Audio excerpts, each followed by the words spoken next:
देश को बनाते हैं नागरिक और नागरिकता मिलती है एक देश की। सवाल है कि नागरिकता पर क्या कानून है। पहला, कि भारत के संविधान के प्रारंभ में किसे नागरिक माना गया। दूसरा, भारत पाकिस्तान के विभाजन के समय जो लोग पाकिस्तान से भारत आए उनके लिए क्या नागरिकता पर कानून था। तीसरा, जो लोग भारत में जन्मे या उनके माता पिता या माता के माता पिता जो भारत से हैं और आज वो किसी और देश में रह रहे हैं, उनके लिए नागरिकता पर क्या कानून है। और चौथा, भारत की संसद को क्या अधिकार हैं नागरिकता पर कानून बनाने के। आइए समझिए नागरिकता पर संविधान क्या कहता है। मेरे साथ अधिवक्ता अवनी बंसल, सिर्फ और सिर्फ द वायर के लिए, हमारा संविधान में। नमस्कार, हमारा संविधान के इस एपिसोड में आपका बहुत बहुत स्वागत है। सवाल है कि भारत में संविधान के अनुसार नागरिकता पर क्या कानून है। भारत में एक नागरिक को ही सारे राजनीतिक अधिकार हैं, लेकिन एक नागरिक की परिभाषा क्या है। इस विषय पर मैं 2 वीडियो बना रही हूं, 2 भागों में। आर्टिकल 5 to 11 अनुच्छेद 5 से 11 भारत के संविधान में नागरिकता पर बातचीत करते हैं।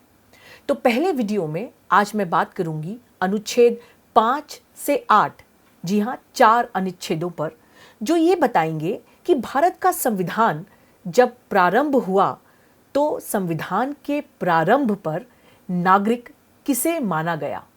और अगले वीडियो में मैं आपको बताऊंगी अनुच्छेद 9, 10 और 11 कि संविधान जब बन गया, बदलते समय के अनुसार संविधान ने क्या अधिकार दिए संसद को नागरिकता पर कानून बनाने का। जी हाँ, हम सब जानते हैं कि पिछले वर्ष CAA और NRC को लेकर पूरे भारतवर्ष में बहुत गहरा डिबेट हुआ।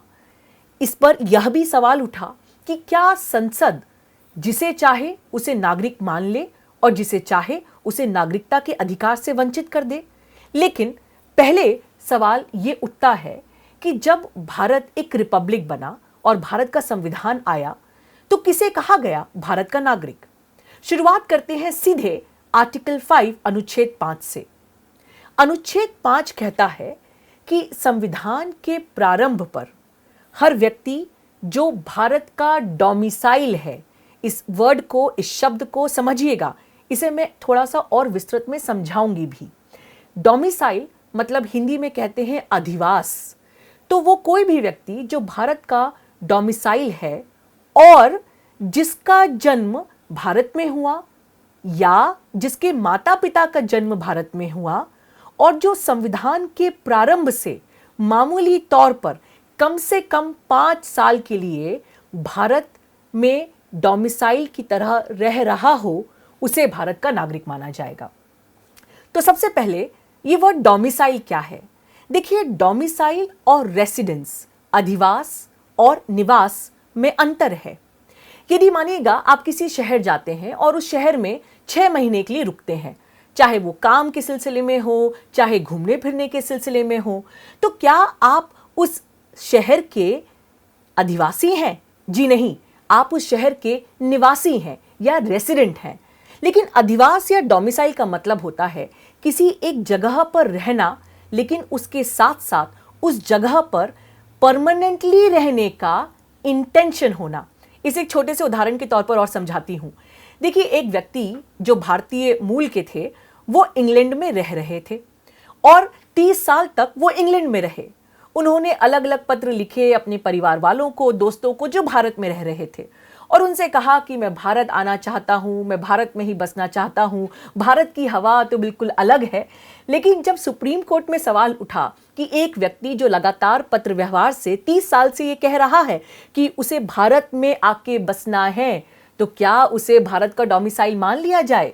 सुप्रीम कोर्ट ने कहा जी बिल्कुल नहीं, क्योंकि सिर्फ इंटेंशन होना लेकिन वहां पे एक्चुअली में नहीं रहना डोमिसाइल नहीं प्रूव करता। डोमिसाइल के लिए 2 रिक्वायरमेंट है, आप जिस जगह पे रह रहे हैं और उसके साथ उस जगह पर परमानेंटली रहने का इंटेंशन रख रहे हैं। अब ये शब्द क्यों महत्वपूर्ण है, इसे मैं जल्दी से समझाती हूं। देखिए, भारत में क्या एक ही डोमिसाइल है? मैंने आपको पिछले वीडियो में बताया था कि भारत में पूरे देश भर में एक ही नागरिकता है। इस वर्ड डोमिसाइल और नागरिकता में भी अंतर है। यदि आप भारत में डोमिसाइल रखते हैं तो आप हो सकता है कोई फॉरेनर हो जो भारत में 1 साल के लिए आए हों। आपको कुछ सिविल, कुछ सोशल राइट्स तो मिलेंगे, लेकिन एक नागरिक के तौर पर सारे पॉलिटिकल राइट्स नहीं मिलेंगे। सारे पॉलिटिकल राइट्स केवल नागरिक को ही मिलते हैं।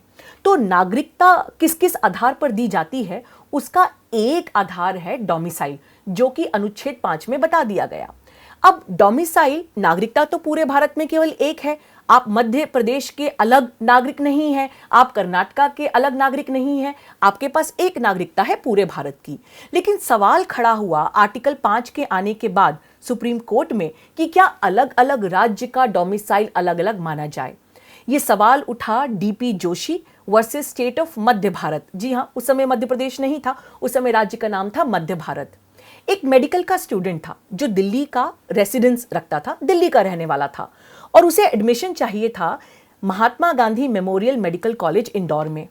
अब मध्य भारत का उस समय यह कानून था कि जो बच्चे मध्य भारत के बाहर से आते हैं उनको ट्यूशन फीस तो देना पड़ेगा, लेकिन उसके साथ साथ एक और 1500 रुपए की फीस देना पड़ेगा। ये उन सारे बच्चों के लिए था जिनका डोमिसाइल मध्य भारत के बाहर है। इस बच्चे ने कोर्ट में जाके केस पेश किया और कहा कि भारत में एक ही डोमिसाइल होना चाहिए।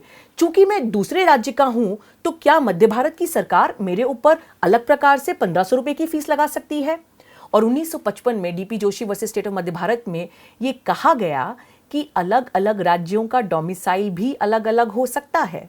इसमें जो डिसेंटिंग ओपिनियन आया, जो मतभेद वाला विचार आया, वो आया जस्टिस जगन्नाथ दास के द्वारा। पहले ये बताती हूं कि मेजॉरिटी ओपिनियन क्या था। देखिए, DP Joshi versus union of India में मेजॉरिटी ऑफ जजेस ने ये कहा, जो कानून बना 1955 तक एटलीस्ट, कि चूंकि कॉन्करेंट लिस्ट, मतलब वो तीसरी लिस्ट संविधान की जिसमें केंद्र और राज्य सरकार दोनों कानून बना सकते हैं, उसके एंट्री 5 में जो सिविल विषय हैं जैसे मैरिज और सक्सेशन, इन पर अलग अलग कानून हैं। अब इस पे केंद्र भी सरकार भी कानून बना सकती है और राज्य सरकार भी कानून बना सकती है। तो इसमें क्या समस्या है यदि अलग अलग राज्य का अलग अलग डोमिसाइल हो? अलग अलग राज्य सरकारों को अलग अलग इस पे कानून बनाने दीजिए। लेकिन जस्टिस जगन्नाथ दास ने कहा कि देखिए, मैरिज और सक्सेशन जैसे जो विषय हैं वो पर्सनल लॉ से गवर्न्ड होते हैं, जैसे कि हिंदू मैरिज एक्ट 1955, और इसका जो एप्लीकेशन है वो तो पूरे भारतवर्ष में होता है। तो क्या जरूरत है अलग अलग राज्यों में अलग अलग डोमिसाइल देने की? लेकिन जस्टिस जगन्नाथ दास का जो ओपिनियन था 1955 में, 1955 में, वो केवल माइनॉरिटी व्यू था। 1984 में स्थिति परिवर्तित होती है और अब सुप्रीम कोर्ट में जजमेंट आता है Pradeep Jain versus union of India. यहां पे फिर वही सवाल कि जब इंस्टीट्यूशंस में बच्चे दाखिला या एडमिशन लेना चाहते हैं तो क्या अलग अलग राज्य इस प्रकार से भी कानून बना सकती हैं कि हमारे राज्य के जो बच्चे हैं उनके लिए कुछ सीट्स को रिजर्व कर दिया जाएगा? क्या इस प्रकार से अलग अलग डोमिसाइल हो सकता है? और जस्टिस पीएन भगवती की बेंच ने यह कहा कि जी नहीं, आर्टिकल 5 की लैंग्वेज बड़ी साफ है, भाषा बड़ी क्लियर है कि डोमिसाइल ऑफ इंडिया मतलब पूरे भारत में ना सिर्फ एक नागरिकता होगी, लेकिन एक ही अधिवास, एक ही डोमिसाइल माना जाएगा। Pradeep Jain versus union of India में यह जरूर माना गया कि यदि राज्य चाहें तो कुछ ऐसे टर्म्स एंड कंडीशंस डाल सकते हैं कि वहां के एजुकेशनल इंस्टीट्यूशंस या शैक्षणिक संस्थानों में कुछ रिजर्वेशन कर सकें, वो अलग मुद्दा है। लेकिन जहां तक डोमिसाइल का मुद्दा है, पूरे भारत में एक ही डोमिसाइल होगा। तो अनुच्छेद 5 में कह दिया गया कि यदि आप भारत में जन्मे हैं और या आपके माता पिता भारत में जन्मे हैं और आप संविधान के शुरुआत में भारत में ही रह रहे हैं कम से कम 5 साल तक, तो आपको भारत का नागरिक माना जाएगा। फिर आता है अनुच्छेद 6। अनुच्छेद 6 को समझने की कोशिश करिएगा। अनुच्छेद 6 को डाला गया भारत के संविधान में भारत पाकिस्तान के विभाजन को बीच में ध्यान रखते हुए। जब 1947 में भारत और पाकिस्तान दो अलग अलग देश बने तो भारत के बहुत सारे लोग पाकिस्तान गए और पाकिस्तान के बहुत सारे लोग भारत में आए। तो आर्टिकल 6 में दिया गया सिटीजनशिप बाय माइग्रेशन। माइग्रेशन का मतलब होता है प्रवसन, जिससे शब्द बनता है प्रवासी। तो अनुच्छेद 6 कहता है कि वो सारे लोग जो पाकिस्तान से भारत आते हैं और जिनका स्वयं का जन्म भारत में हुआ या जिनके माता पिता का जन्म भारत में हुआ, और यदि एक तारीख है जो महत्वपूर्ण है, यदि वो 19 जुलाई 1948 19 जुलाई 1948 के पहले भारत आते हैं और भारत में ही रह रहे हैं मामूली तौर पर, तो उन्हें भारत का नागरिक मान लिया जाएगा। यदि कोई व्यक्ति पाकिस्तान से भारत आता है, भारत में जन्मा है, और या उसके माता पिता भारत में जन्मे हैं और वो भारत आता है 19 जुलाई 1948 के बाद, तो उसे पहले भारत में रजिस्ट्रेशन कराना पड़ेगा। और एक ये भी कंडीशन डाल दी गई कि रजिस्ट्रेशन कराने के पहले उसे कम से कम 6 महीने भारत में पहले रहना पड़ेगा, रजिस्ट्रेशन की तारीख के 6 महीने पहले। तो जो लोग पाकिस्तान से भारत आना चाहते हैं, यदि वो 1948 19 जुलाई के पहले आ गए और भारत में जन्मे हैं या माता पिता भारत में जन्मे हैं, तो बिना किसी रजिस्ट्रेशन के मामूली तौर पर यदि वो भारत में रह रहे हैं तो उन्हें भारत का नागरिक मान लिया जाएगा। लेकिन 19 जुलाई 1948 के बाद आते हैं तो उन्हें रजिस्ट्रेशन कराना पड़ेगा। अब यदि आप सोच रहे हैं कि ये तारीख क्यों, ये डिमार्केशन लाइन क्यों 19 जुलाई 1948, देखिए कोई एक तो तारीख तय करनी थी जिसके बाद और पहले लोग यदि माइग्रेट करें तो कानून में कुछ एक टर्म्स एंड कंडीशंस हों, क्योंकि बहुत सारे लोग इस तारीख के बाद भी भारत आते गए। और इसलिए आया भारत के संविधान में अनुच्छेद 7। अनुच्छेद 7 कहता है टर्मिनेशन ऑफ सिटीजनशिप। यदि कोई व्यक्ति भारत से पाकिस्तान चला जाता है तो अनुच्छेद 6, 5 और 6 के अंदर उसकी नागरिकता भारत से समाप्त मानी जाएगी। लेकिन यदि एक बार कोई व्यक्ति भारत से पाकिस्तान चला जाता है, नागरिकता समाप्त हो जाती है, लेकिन परमिट ऑफ रीसेटलमेंट में किसी भी कारण से वो यदि वापस भारत आना चाहता है तो वो आ सकता है। फिर शर्त यही है कि यदि 19 जुलाई 1948 के पहले आता है तो उसे भारत की नागरिकता आसानी से मिल जाएगी। यदि 1948 19 जुलाई के बाद आता है तो उन्हें रजिस्ट्रेशन करना पड़ेगा। लेकिन आर्टिकल 7 में एक और तारीख मेंशन कर दी गई, 1 मार्च 1947, 1 मार्च 1947। ये तारीख है कि इसके बाद यदि आप भारत जाते हैं तो स्वतः ही आपकी जो नागरिकता है उसे समाप्त मानी जाएगी। आप यदि वापस आना चाहें तो आ सकते हैं, लेकिन किस तारीख पर आ रहे हैं उस तारीख के अनुसार अनुच्छेद 5 या 6 आप पर लागू होगा।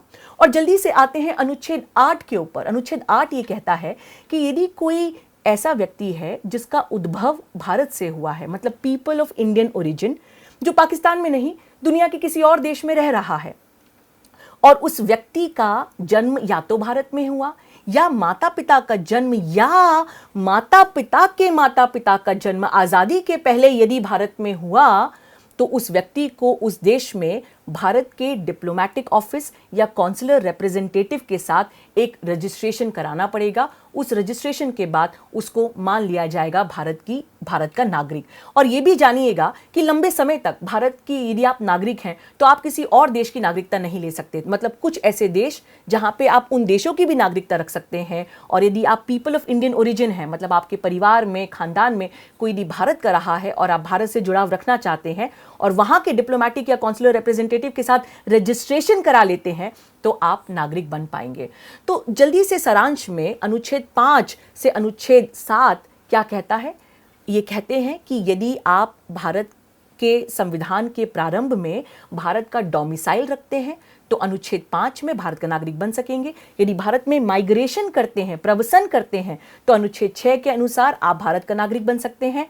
और यदि आप भारत से जाने के बाद वापस भारत आ जाते हैं तो अनुच्छेद 7 में आप भारत का नागरिक बन सकते हैं। और यदि पाकिस्तान के अलावा आप दुनिया के किसी और देश में रह रहे हैं तो अनुच्छेद 8 के द्वारा आप वहां के डिप्लोमेटिक या कॉन्सुलर रिप्रेजेंटेटिव के साथ रजिस्ट्रेशन कर भारत की नागरिकता प्राप्त कर सकते हैं।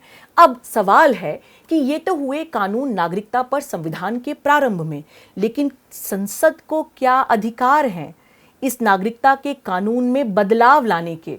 संविधान उन पर क्या अंकुश लगाता है? इस पर बातचीत करूंगी इसके अगले वाले वीडियो में। तो नागरिकता पर यदि आपको कानून समझना है तो आपको इस वीडियो के साथ साथ अगले वीडियो को जरूर देखना चाहिए। देखने के लिए बहुत बहुत धन्यवाद। आपको ये वीडियो कैसे लग रहे हैं? क्या आपके सवाल हैं? क्या मेरी बात आप तक पहुंच पा रही है? सरलता के साथ मुझे कमेंट्स में जरूर बताइएगा। धन्यवाद। द वायर के और वीडियोस देखने के लिए सब्सक्राइब करें और बेल आइकन पर क्लिक करें। स्वतंत्र पत्रकारिता की आर्थिक मदद करने के लिए डिस्क्रिप्शन में दिए गए लिंक पर जाएं और अपनी राशि चुनें।